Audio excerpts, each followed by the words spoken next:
వాళ్ళని రిస్ట్రిక్ట్ చేయడం కోసం అని చెప్పి మనం 70 మందిని ఆపకూడదు, ఇబ్బంది పెట్టకూడదు అన్నది వీళ్ళ యాటిట్యూడ్. అదేదో సామెత ఉంటది కదా, ఒక అతనిది పోలీస్ ఆఫీసర్ సంబంధించిన ఒక పాత్ర రీసెంట్గా నానిదేదో సినిమాలో ఉంటదన్నమాట.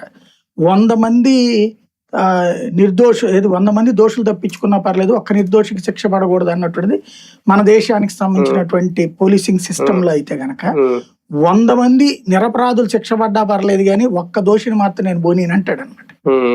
ఆ తరహాలో 100 మంది బాధపడ్డా పర్లేదు, 30 మంది తినడాన్ని దోచుకోవడానికి మేము అంగీకరించమన్న తెలుగుదేశం యాటిట్యూడ్, 100 మంది తినేటప్పుడు 100 మంది తినేటప్పుడు 30 మంది తప్పుడోళ్ళు కూడా తింటారు తిన్నీలే అన్నటువంటిది రాజశేఖర రెడ్డి, జగన్మోహన్ రెడ్డి స్టైల్ ఆఫ్.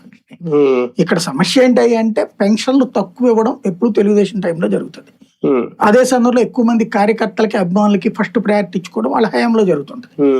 జనాలకి ఇందులో పార్టీలకు అతీతంగా ఎవరికైనా ఇచ్చేసేటటువంటి ధోరణి, తద్వారా భవిష్యత్తులో వాళ్ళల్లో కూడా మన వైపు పాజిటివ్ అవుతారేమో అన్నటువంటి నేచర్ రాజశేఖర రెడ్డికి ఉంది, జగన్మోహన్ రెడ్డికి.